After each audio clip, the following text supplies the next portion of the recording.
যুক্তরাষ্ট্রের সঙ্গে সম্ভাব্য স্থলযুদ্ধের আশঙ্কার মধ্যে ইরান 10 লাখেরও বেশি যোদ্ধা জড়ো করছে বলে প্রতিবেদন প্রকাশিত হয়েছে, যা মধ্যপ্রাচ্যের পরিস্থিতিকে আরও উত্তপ্ত করে তুলছে।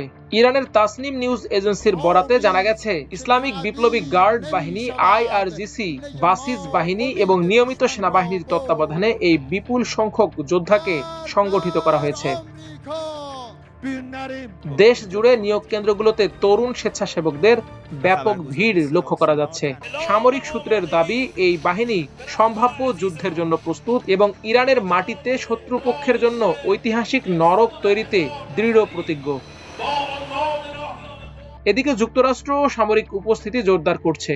অভিজাত 82তম এয়ারবোর্ন ডিভিশনের সেনারা মধ্যপ্রাচ্যে মোতায়েনের পথে রয়েছে এবং তারা ইতোমধ্যে অবস্থানরত হাজার হাজার মার্কিন মেরিন সেনার সঙ্গে যোগ দেবে বলে জানা গেছে। কূটনৈতিকভাবে পরিস্থিতি আরও অচল অবস্থায়। মার্কিন প্রেসিডেন্ট ডোনাল্ড ট্রাম্প বারবার দাবি করছেন আলোচনা ভালোভাবে এগোচ্ছে, কিন্তু তেহরান প্রকাশ্যে যুক্তরাষ্ট্রের সব প্রস্তাব প্রত্যাখ্যান করেছে।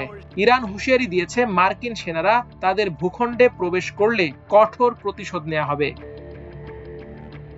এরই মধ্যে নতুন করে আলোচনায় এসেছে ট্রাম্পের কথিত রহস্যময় উপহার। তিনি দাবি করেছেন, ইরান সদিচ্ছার নিদর্শন হিসেবে 10টি তেলবাহী জাহাজ নিরাপদে চলাচলের অনুমতি দিয়েছে। তার মতে প্রথমে 8টি জাহাজের কথা বলা হলেও পরে আরো 2টি জাহাজ যোগ করা হয়, যেগুলো ছিল ক্ষমা পাওয়ার ইঙ্গিত। কিছু কিছু জাহাজে পাকিস্তানের পতাকা ছিল বলে উল্লেখ করেন তিনি।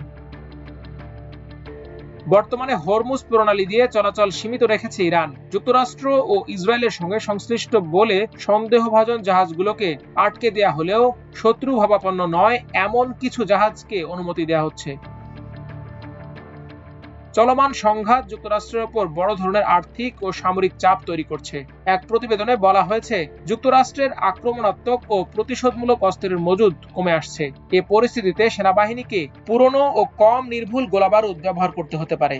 প্রতিবেদন অনুযায়ী সংঘাতের প্রায় প্রথম 16 দিনেই যুক্তরাষ্ট্র ও তার মিত্ররা প্রায় $26 বিলিয়ন ব্যয়ে 11,000 গোলাবারুদ ব্যবহার করেছে। উত্তেজনার মধ্যেও পরোক্ষ কূটনৈতিক যোগাযোগ চালু রয়েছে বলে জানা গেছে।